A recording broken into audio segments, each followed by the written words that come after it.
Hello everyone, welcome to DSTE Presents Twin Peaks, Part 15. My name's John. My name's Nick. Hi Nick, good to see you again. You too, John. Another week, another episode of Twin Peaks. Right. Yeah, we're getting to the down to the nitty-gritty side of it now, Part 15. This is, I'm sure there's 3 more parts in the but just 2 more episodes after. I believe so, yeah. Part 16 next week, then the double bill for the last week. So, yeah, we're nearly there. So, are you okay if we just jump straight into it? Definitely, The episode breakdown. Right. Got a few notes there this week, but I quite enjoyed how it went last week. It was a bit more freeform, wasn't it? A bit looser. Yeah. So, my notes aren't in depth, they're literally just bullet points. Well, so, fantastic, you okay to go with that? Okay, we pick up in Twin Peaks, and we pick up with Nadine walking down like the main kind of like road with her golden shovel. Yes, we do, yeah. Looks like she's on a mission. And she walks to Big Ed's gas farm. She does, yeah. And basically when she gets there, she comes out of nowhere, but I mean, are they still together? I wasn't even sure if they are, to be honest. I'm guessing that's what the point was. Yeah. Yeah, that's what I got from it anyway. Just with Big Ed, the other week we saw Big Ed just alone at the gas farm, and Nadine is always at the drape store. What was it called again? Run Silent, Run Drape. Love it. Quite a good one. Yeah, so I guess they are still together after all this time, but Nadine has had like an epiphany. Yeah, I feel like Ed, he seems to have given his life up just to make her happy kind of thing. It does feel that way, doesn't it? Even though it's not what he's ever wanted. Yeah. I think he does love Nadine, but his true love is Norma, and always has been. Yeah. And Nadine basically tells him, I've been selfish for all these years, wanting you when you weren't fully not fully committed, but when you weren't fully into the relationship kind of thing. She said something along the lines of, I tricked you, or I've been manipulating it. Yeah. I mean, I don't know, I might have got it completely wrong, but I kind of thought of that. I was like, I wonder if that means that that episode she had in the original series where she kind of went a bit loopy. And she got super strength. Oh, wait, so I was going to say, I was wondering if that could be manipulation, but if she got super strength, then it doesn't. Well, I think it might play a part still, because we'll meet another character later on who has super strength for no real reason. We'll come back to that though later. But do you remember that from the old show? She could throw cheerleaders 50 miles and stuff. Do you remember that? Yeah, that hasn't really come up so far in the show, that side of it. But no. She basically tells Ed that she's been selfish and she wants him to go and do what he wants to do, kind of thing, which is to be with Norma. There's a part of me thinking, is this because she's now in love with Dr. Amp? That's what I'm thinking. I took that from it, yeah. So I don't know whether it's her being purely unselfish, or whether she just found somebody better. And, she'll let him go and do what he wants to do now. She's found the perfect guy kind of thing. Yeah. Because she has been obsessing a bit over him. Yeah. Listening to his show every week, buying his golden shovels. Yeah, so she tells him that and then sets off walking back home, I think. Did she give him the shovel? Oh, I don't know, actually. I mean, yeah, I don't know if it's important, but I was wondering if you did. Yeah, I'm not sure. No, we lead from there. Ed goes straight to the R&R diner.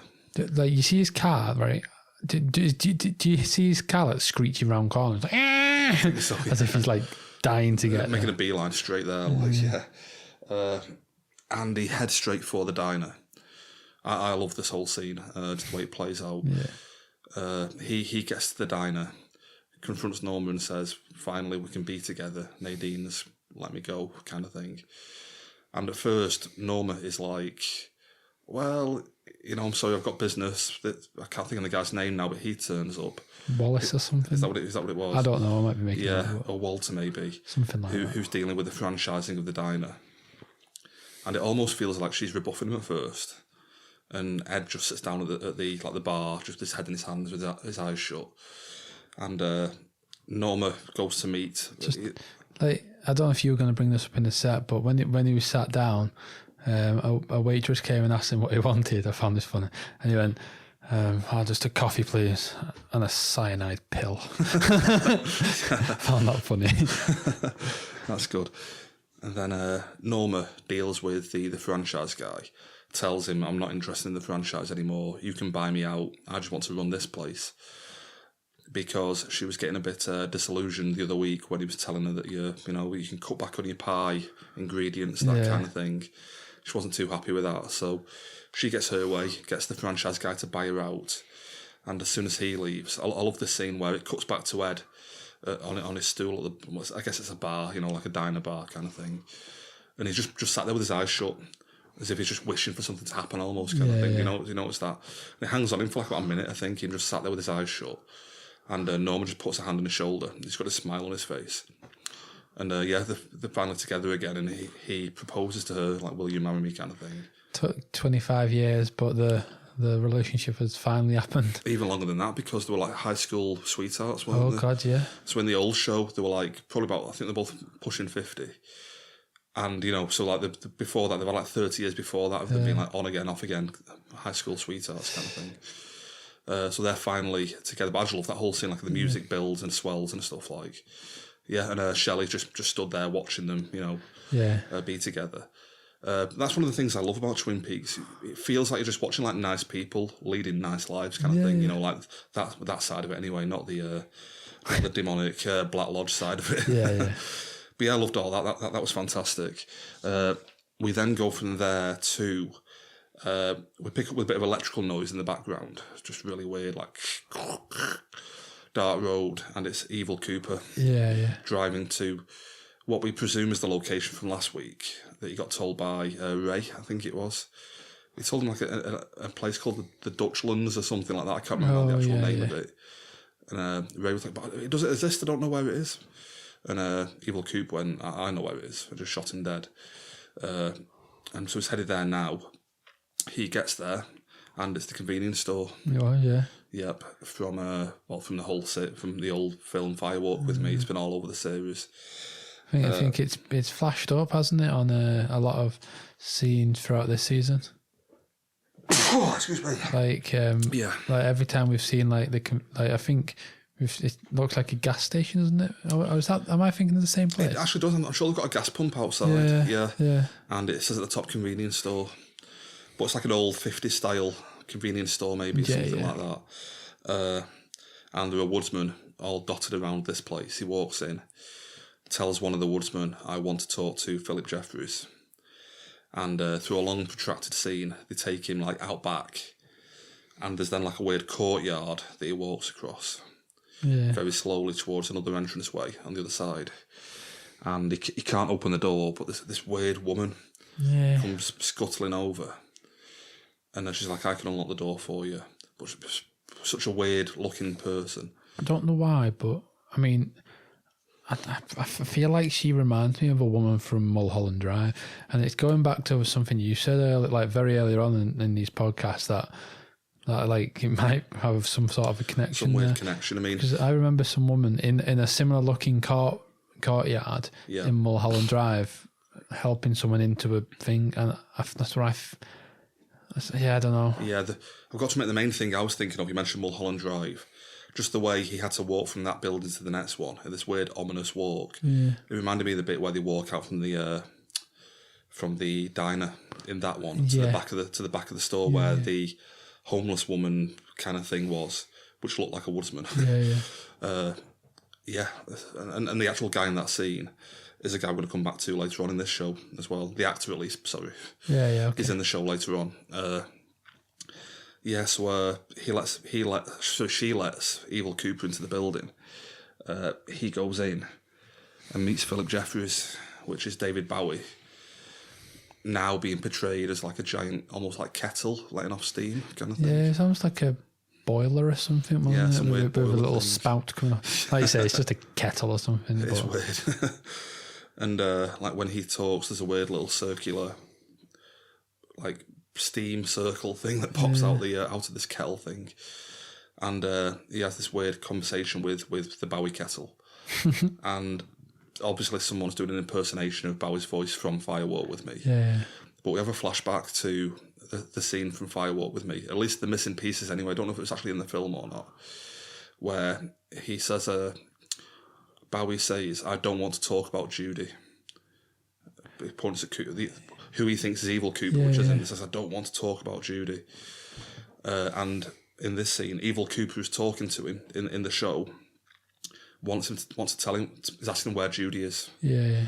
Which I'm sure I mentioned this on the actual movie podcast. It flashes back this. Do you remember the scene at the very end of the film? It flashed to a monkey. It flashes to a really weird shot of a monkey's face, really close up, and it whispers Judy. I actually don't remember that. That's from Firewalk With Me. I think I mentioned it on the pod we did. Yeah. But at the time, you're just like, what the hell does that mean? I just don't have no idea, kind of thing. But now it makes a bit more sense. It makes a bit more sense now. Do you want me to jump into it now, or shall I come back to it later? By all means, jump into it. The thing was, it was a monkey that said the word Judy. The woman in the jail cell with no eyes is making like monkey noises. Oh God, yeah. Do you remember that? You're saying that she's like weird, like oop, oop. Is she Judy then? That's the theory. But there's also another name we're going to come back to. I will come back to that other one later on when we get to it. But okay. So maybe she is who Cooper is looking for. Maybe that's what will lead him to Twin Peaks. Maybe, yeah. Yeah. So I didn't get the whole bit at the start of the conversation where the Bowie Kettle's like he asks him a question and he answers the question about the time in the Philadelphia office, what he said to him. And the Bowie Kettle's like, oh, maybe you are the actual Cooper then. Yeah. But the weird thing was, in that scene in the film, he didn't think that Cooper in Philadelphia was the actual Cooper. So why would he think him relaying what he said to him in that scene would make him the actual Cooper? Because he never thought he was the real Cooper in the first place. True, do you know what I mean? Yeah, no. He's pointing at going, who do you think that is? That's not who you think he is. Yeah. No, yeah, I see what you're saying. Do you know what I mean? So it's a weird disconnect there. I didn't really get that. Yeah. But basically, the essential thing is that Evil Coop says, I want to phone Judy and talk to her. The phone rings, and when he picks it up, he's transported back outside again. Before we get to that, though, he gives him the number of something, and unless I'm mistaken, this was the number on the power thing on the power cable, cables, poles, pole on the telephone poles. But that was the one on the last episode, I think. Yeah. I think it shot to it like for a scene, and this was the exact number. Yeah. That I think. So like that, maybe that's how we'll get there or something. I don't know. I mean, I think it's pretty much confirmed that they all travel through power lines. Yeah. But maybe that's how they get around. Like they have like numbers for locations, kind of thing. Take me to telephone pole 5. You know, that kind of thing. So yeah, that could be it. I think it's something like 4361 or something, or the full number on the telephone pole. What was it? So I think that's what I'm definitely seeing a 4 there. What, so, really? In the smoke? In the smoke, I think. Oh, I thought it was like 22561. Oh, that might be it. you might be right. Yeah, that could be it. To be honest with you, yeah. So I think that's pretty much what he's going to do. He's going to go to Twin Peaks. Yeah. And move into the end game of whatever plan he's got going. But like you say, the phone rang. Yeah. Phone rang and it teleports him back outside the building. Yeah. And the convenience store, in a really protracted way, just eventually disappears after about a minute of it just like flickering back and forth. I don't think it did it straight away, did it? No, there's another scene just before that where he leaves first and is confronted outside by Richard Horn. Yeah, that was it. Yeah, and he's holding him at gunpoint. And he's saying to him, I know who you are. I've seen you before in my mother's photos. And he says, who's your mother? And he's like, Audrey Horn. Big bombshell. We've been onto this for a while, I think, that Audrey Horn's his mother, so therefore is Evil Coop confirmed as his dad. I don't know. See, we've not had it confirmed yet that she was right. That's the theory, though, isn't it? Definitely been now. If he is, father and son have been reunited. So, I mean, as they were leaving, he said, like, get in the truck. After he beat him down. Yeah. He said, get in the truck. We'll talk on the way, kind of thing. So maybe he'll say to him, like, hey, son. Papa's home. Yes, well, I loved all that. I thought, what a great opening for the show, those two scenes. Yeah. We then go from there to, right, I've not looked into this, to be honest with you, so I could be talking complete rubbish here, but we meet Stephen, who was Becky's mad boyfriend who's on drugs and stuff. Oh, God, yeah. In the woods with a gun. And the woman who we believe he's been cheating with. But her name is Kirsten Hayward, which... The name Hayward from the old TV show, remember Donna, Laura's friend? She was Donna Hayward. Yeah.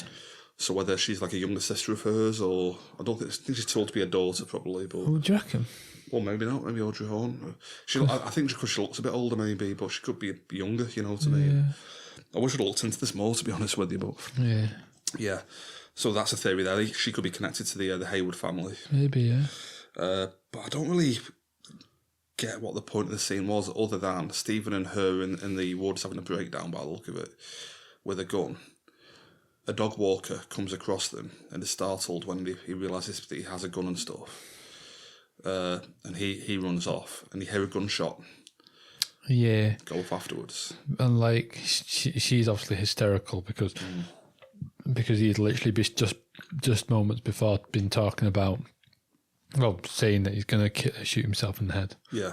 So like she's obviously hysterical. But we didn't actually see any confirmation of him actually killing himself. No, we didn't. I mean, that's what I'm worried about, because the dog walker, we find out that we're near the Fat Trout Trailer Park. Yeah. And the dog walker goes back and finds Carl Rod. And it looks like he's going to go into the woods to try and help, but he could be getting dragged into something here, you know, he could be getting bumped off or something. I mean, he's 91, I suppose. He's a great character, though. He's a great character. I like that character. Again, just seems like a really nice guy, doesn't he, from the other stuff we've seen. Mm-hmm. So we leave that scene there where Carl looks like he's going to go and investigate what's going on. Yeah. In the woods, I mean, I think everything might culminate in this final finale in the woods with a load of characters all coming together, kind of thing. Fantastic. Yeah, that'd be good. We then cut to another good scene at the Roadhouse. We get ZZ Top on the radio. Did you notice this? Like, they're not on stage or anything. Oh yeah. Like it's introduced by that guy, and he's like, oh. Introducing ZZ Tops, and then whatever song and he cranks the volume up on his big cardboard monitor. But everyone's having a good time, and it cuts to Renee, who is the girl who James was flirting with in a few episodes. Yes. And she's with a husband, we find out. She's married with a husband. And James and the English guy, I don't know his name. I should have made him up his name. God, yeah, but the one with the rubber power glove, yeah. The power glove, yes. They walk in and James is like, "Oh, Renee," letting on to her. And the husband must know what's going on, kind of thing, or at least he's keen on her. Yeah. And flips out. And we get to see the English dude's glove in action. But like, when the husband stands up, he's like, "Oh, leave her alone," kind of thing. And James is like, I think James actually says like, "Oh no, like I mean, no, I just like her." I was like, why are you telling that to the husband? I'm sorry, I just like her. Forget. And then, like you say, he starts beating down James, but it's short lived. Yeah, he's got him on the floor kicking him, and then the English dude warns him, "Don't go any further," and he just like delivers one of those weird punches to the head of both of them. Yeah, you hear like a horrible like sound, and they're just both on the floor frothing at the mouth and stuff. Yeah. James is like, "Oh, I'm so sorry, Renee." But yeah, just a weird scene. That's not the guy you're talking about who has the superhuman strength. The English dude. Like, because talking about. Oh, so yeah, that's what I meant. Superhuman strength with a punch. Yeah. Like Nadine had back in the old show, kind of thing. Yeah. So I don't know whether there's any genuine connection there or not. You know what I mean? Maybe there might be. Maybe Nadine will still have that strength or something, but maybe. Yeah. So that happens, and we're led to believe that the police come and take James and the English dude away. Oh God, yeah. I really wish I got his name. Next week I'll definitely have his name. Let's call him English dude. English dude. Okay, we then cut from there to a little scene where cut to the FBI, and this eccentric FBI agent gets told by one of his staff that we've finally got Dougie Cooper. We've got him and his kids in custody in this room. It's like him and his kids, because it's clearly it's not Dougie Cooper. Yeah. And he just walks in. It's like an old guy with like a whole family stood around him, and the little staff guy just like shuffles away quickly before. So the FBI is still looking for Dougie Cooper, but I don't know what relevance that's the Las Vegas department, though, isn't it? Because that's not Cole and that. So yeah, that's nothing to do with Cole. Yeah, that's like because he rang them up and asked them to do it, but he's not got any control over it. Yeah. So we leave that there, but we know that the FBI is still on the case, but they're not having much luck in tracking him down. No. We then go from there to, check my notes, to back in Vegas, where we pick up with it's called Duncan Todd, like a Vegas kind of like casino mob boss. Oh, the mob boss, yeah. Behind a desk with a little helper called Roger, who's been throughout the whole series. They're just taking care of a little business. And Jennifer Jason Leigh walks in and just shoots them both. Well, you think point blank dead at first, but then like one of them starts like gasping, yeah. She's like, oh, for God's sake, and that turns around and finishes. The best thing is though, she's on the phone to someone. She's like, oh, hiya, and then like you hear the gasping. She's like, oh, 1 minute, and that's it. Yeah, that's good. But the guy Duncan Todd, who's behind the desk, that's the guy from Mulholland Drive, the one who walked out behind the diner.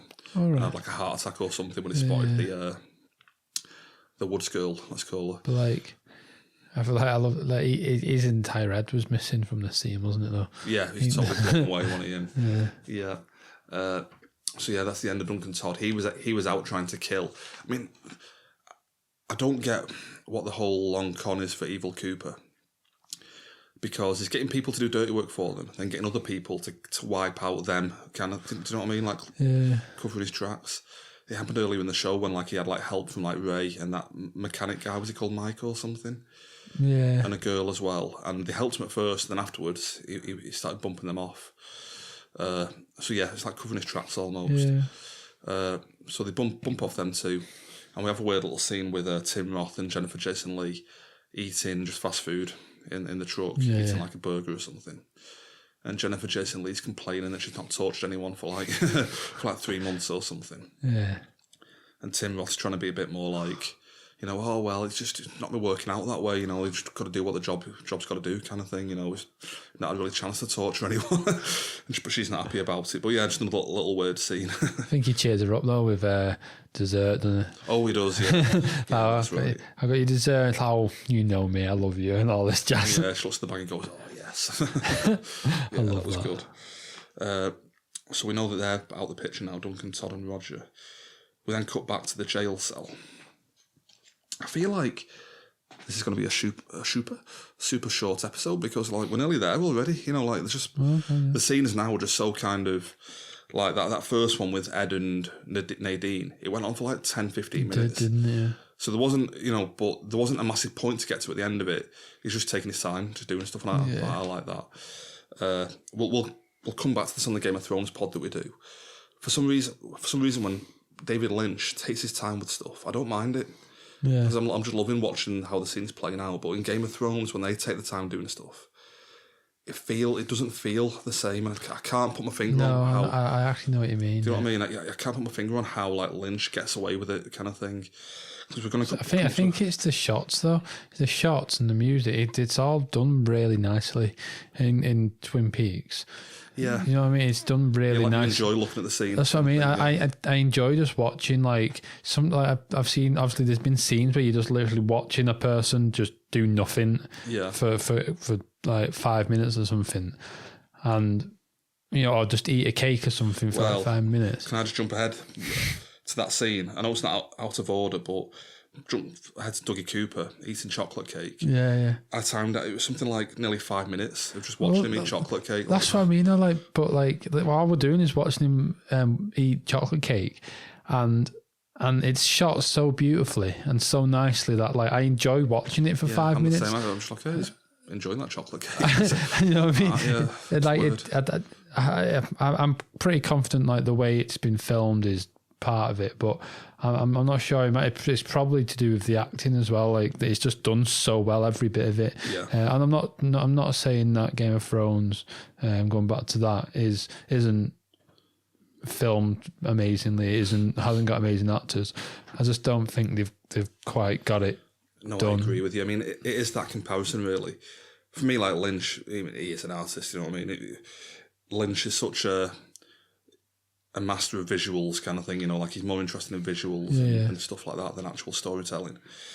So when he does something like that, compared to like the latest Game of Thrones episode, was directed by Alan Taylor. Yeah. Who was the genius behind Terminator Salvation and Thor 2, you know what I mean? So it's not as if, like, for me, they're not on the same plane. No, kind of thing not at all.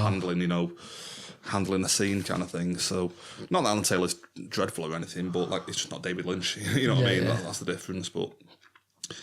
Yes, we'll jump to this bit. Dougie Cooper's enjoying chocolate cake for 5 minutes. And does he? He's trying to turn the TV on for about 5 minutes as well, isn't he? Just pushing random I don't even know if he's trying to. He doesn't know what it's doing. He's just because he kind of moves the salt, I think, or the pepper, slightly to the right, and then he just carries on eating, and then he just presses a random button on the remote, and then I think he does it again, and then the third time. But on the third time, he presses the on button. And some old black and white film. Yeah, I didn't actually know what this was, but I looked into it today. Did he pick up why he was so shocked at one point when something happens? I feel like it was something he said, wasn't it? The guy mentions Gordon Cole. That was it, in the yeah. film, yeah. And that's a character from Sunset Boulevard. I've never seen Sunset Boulevard. I googled it today and found out what it was. And there's a character called Gordon Cole in that. Oh, right. But hearing that name clicks something with it. Yeah, definitely. And we can hear the power socket. Electrical buzzing. Yeah, buzzing again. And he gets his cake fork, tries to stick it into the power port, then turns it round and proper wedges it in and blows himself up. Pretty much. You hear Mrs. Mrs. Jones scream, and then all the lights go off. And I think you hear little Junior. Yeah, Sonny Jim, yeah. Sonny Jim, like, what's happened? Yeah, and you've been mentioning this for a few weeks now. At the start of the scene, Naomi Watts is like, what is that? We're living in a dream world kind of thing. All our dreams are coming true. Us. Yeah, and you've said for a while it's all going to come crumbling down at some point, and I think this will be it. It's not even particularly that it's going to come crumbling down. Well, yeah, it is what I'm mean about. It's just that, like, I feel like it's all coming together and she thinks he's got this perfect life, but then Cooper's going to come back into himself and he's going to have to just be like, yeah, sorry, it's actually none of this is real. Like, I'm not even the person you think I am. Yep, see you later. Just be bye. Swim. I need to go and save the world. So she'll be devastated when she finds out that... I feel that's what it's been like this entire time. It's just been like building up this amazing thing and it's just going to have to destroy it for her. Yeah, have to leave. As far as I know, Dougie Jones is no more, so... Yeah. I predicted back in like episode 2 or 3 or something that it'd be part 15 before we get like good proper Cooper back. It's going to be even later than that. It'll be next week now, I think. Literally, it'll be either the second to last episode... Well... third to last technically, but it's going to be very late on in the season. So we're both presuming that when he wakes up from this, he'll be back to Cooper again. I'm not presuming. I'm hoping more than anything. Yeah. I do want to see a bit more Dale Cooper. Yeah, definitely. I'm looking, but he's done a thing in a way that I don't always like it when it happens in films, but he's almost treated Dougie Cooper, God. Dale Cooper. He's almost treated Dale Cooper like a prize kind of thing. Like, you have to wait all this time to get him. When you finally get him, it's like, yes, he's back. I don't always like that in films, but for some reason, Lynch... He does it, doesn't he? He can get away with it. Yeah, it just works perfectly when he does it. I love it. Yeah. So hopefully next week, proper Cooper is back. We'll just jump back a scene to the Twin Peaks Sheriff Department, where James and the English dude are put in a cell with... Well, a different cell to Chad, who's still in there. Yeah. The weird parrot guy who's just repeating everything that people say. Yep. And even when them two see him, they're like, what the hell? What is going on with that guy? And who are now assuming is Jude. Either Judy or... Judy, sorry. Or Ruby, actually might be credited, or Naido. Wait, she's credited as... Well, I don't know if it's her or not, you see. The name's at the end, but I don't know if that's her or not. And another name, either Naido or Naido, Japanese. Right. But we're going to come back to that as well. So it could be any of those ones, really, any of those three. Okay. Nothing much really happens in that scene other than you get weird monkey noises again from the woman. The guy's repeating everything that's said. Chad's just going, let me out, I'm going mad. And obviously James and the other guy notice Judy, Ruby, or Naoko. Yeah, like, oh my God. Like, and it's like, yeah, what's that? yeah, because of all that weird stuff on her eyes and what have you. Yeah, so we then go from there to one of the biggest scenes for me in this whole series, the log lady dying. Yeah. She phones Hawk again, and they have this conversation where she's just telling him that, you know, I'm going to die, but there is no real death. It's just like moving on to another chapter. Or they aren't the right words. I think she said, you know that death's not the end. It's just another way of being or something. Yeah, like a change or something. It's just like, something like that. Yeah. Oh, yeah. But I mean, just the impact of it, because the actual actress was dying. She was like literally months away from death in real life. Like, her playing that part, you know, it must have been so surreal for her. I know, yeah. I mean, it must have been so surreal for the people filming it as well, yeah. Like that would have killed me, that watching that being filmed. I found it really emotional. Same, yeah. Excuse me, this is the thing that Lynch does. I'm sure I've mentioned it before. But he gets earnest performances out of people where, again, if anyone else did it this way, people would say it was bad acting.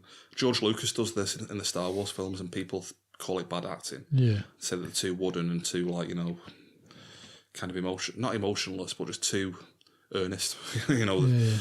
But Lynch, for me, just nails it kind of thing. It gets the emotion over more to me when they're more just earnest like that. You know, it happened earlier in the season when Bobby Briggs saw Laura Palmer's picture, that burst out crying kind of thing. And there was another crying scene as well, which you said the same thing about. Yeah. I can't remember who it was, but I remember talking about it. But yeah, but I know what you mean. Like, it almost, I love it. I love the way he handles it. And the ultimate takeaway from this is she tells Hawk to look out for someone that she warned him about. Yeah. Evil Cooper. Is that what she said? She didn't give a name. She just said, remember to look out for... That person I told you about. And it's something like on Mountain Pine or some Pine Mountain or something like that. It was it's like Blueberry Pie Mountain. It was like pie or something. There was definitely blue in there. And there's Blue Pie Mountain or something. Something like that. So yeah, she told him to look out for someone. But she just says good night. The implication being they know she's going to die. Kind of. Oh, she mentions that a log's turning gold as well. Yeah. We've seen gold all over the series when Dougie Jones turned up to a little gold ball and stuff, and golden shovels, yeah, it's all over it. So yeah, the guys are in the sheriff's boardroom kind of thing, and Hawk joins them and just tells them that the log lady's died kind of thing, and it's really emotional. They're all devastated. Lucy is like in tears, isn't she? Yeah. I think he says her name, doesn't he? I feel bad, but I actually don't know her name. I want to say Margaret Coulson, but I don't know if that's the actress or not. I think that's the actual actress. I think it is. Yeah. I think because I can't remember her name now, but like Hawk goes in and says like her name and says she died, and Lucy says like, the log lady, she's dead. Yeah, that was good. It is emotional. And like the sheriff takes his hat off. And it finishes on a shot of Hawk, just really somber, and it transitions into like an aerial shot over the woods and stuff like that. Yeah. Really liked how that was handled. But yeah, I loved that scene.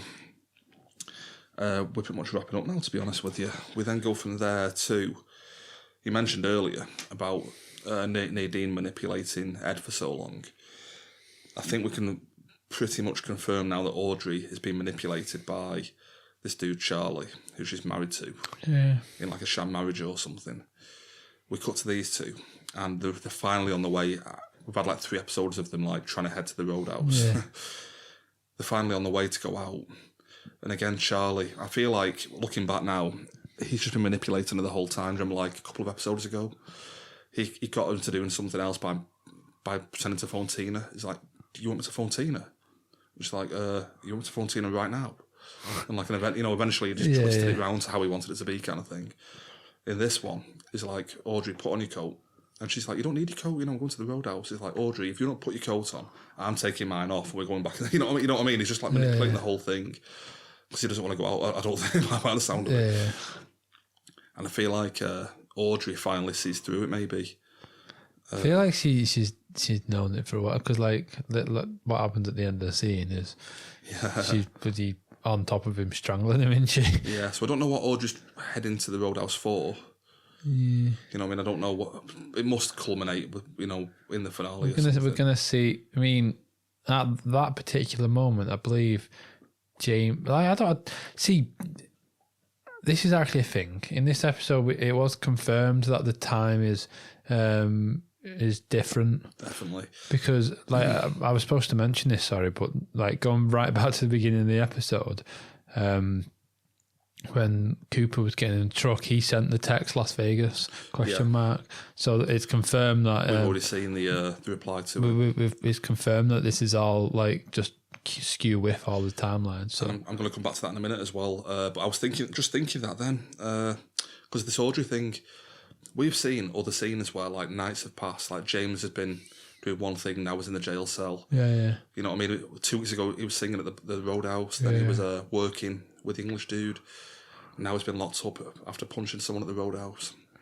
Whereas Audrey, it seems, has spent the last 3 episodes in the same half an hour. Yeah. Do you know what I mean? Just trying to get out of the house kind of thing. Like, so it's very strange, but he's clearly got a reason for it. And in terms of the time, we then cut to the Roadhouse and we meet a character who I believe is called Naido or Nado. Is this the one you think it is? Yeah. Sat in the Roadhouse. She seems to almost be skulking, doesn't she? Yeah, she's at a table and 2 like big guys come in, wanting to sit at the table, and she's like, "I'm waiting for someone," and they just pick her up and just put her on the floor. So like, good.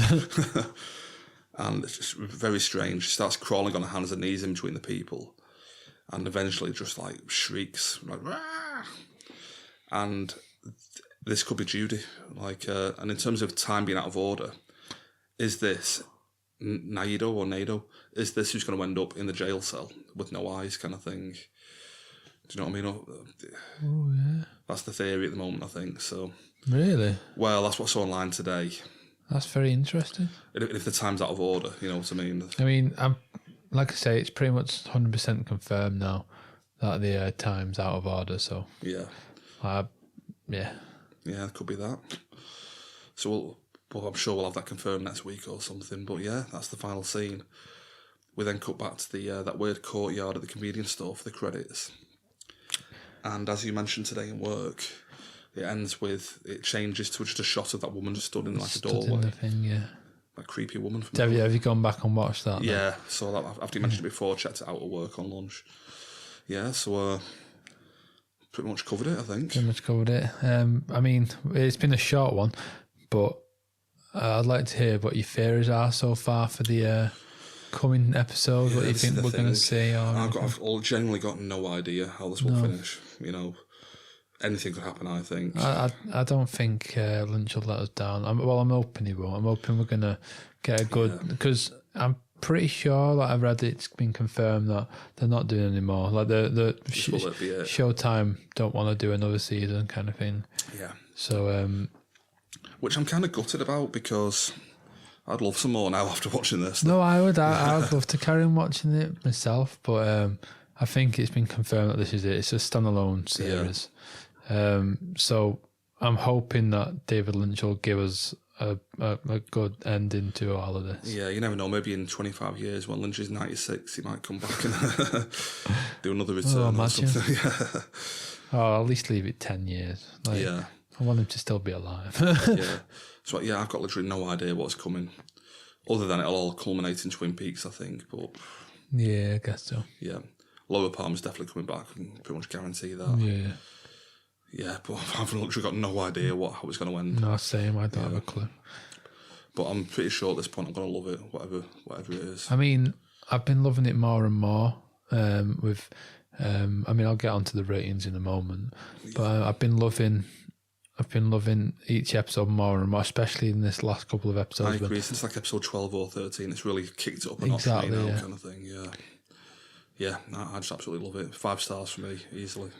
Same. It's definitely a 5-star film. I think I've only really given like a couple now, but past couple of episodes have been full 5-star episodes for me. It was funny, like last night when I watched it, I thought, there's only 5 minutes left. I thought there was more big stuff to come. But when you look back, like quite a lot actually happened in the episode. Like, so a lot comes together, kind of thing. So And I feel next week's going to have even more. Have you got any theories you want to throw out there? Or? Honestly, I can never even begin to try and understand what's going to happen in a Lynch work. Yeah. I don't have a clue. I agree. I have no idea what's to come. Do you know what I am curious about, though? We've not seen that creature from the first episode since pretty much the first episode. The experiments, yeah. The experiment, yeah. That'll come back. I'd like to know. I mean, I'm pretty much sure it's confirmed that Evil Cooper built that box to try and capture it. Yeah. You thought it'd have been a bit better prepared than making a box that'll shatter, kind of thing. Yeah. But I'd love to know what his plan. I just want to know what his plan is. Yeah. He's been planning something all the way through, and we're gonna find out. So yeah, we are definitely. Yeah. So do you want to quickly do social media before we finish? Yeah, I'll give out social media. I'll give out my personal one first. I can be found at DSTE Nick on Twitter. Yeah, I'm at Taylor1980. We've got the main podcast Twitter, which is at DST Podcast. Yep. And we also have a Facebook page, which is the URL if you're tech savvy, tech savvy, if you're tech savvy, and you can just type in facebook.com/DSTE podcast. Yep. If not, at the little search bar at the top, just type in "Don't Spot the Ending Podcast" and you'll find us there. Cool. So we'd love to hear from you. Go over to that. Facebook's the best place probably to catch us. Go over to Facebook. Do we have an email that you wanted to give? We do, but I've not not put it to hand. We have an email. We don't have a clue what it is, though. Yeah, we'll let you know that next week. Yeah, so I think I'm all done. Are you all done? Okay, I'm happy to finish there, yeah. And we'll be back next week with part 16. Second to last episode. Nearly done. Yep, can't wait. Oh, I can't. Can't wait. Yeah, so cheers for listening, and we'll catch up with you next week. Thanks very much. Goodbye. Cheers, guys. Bye.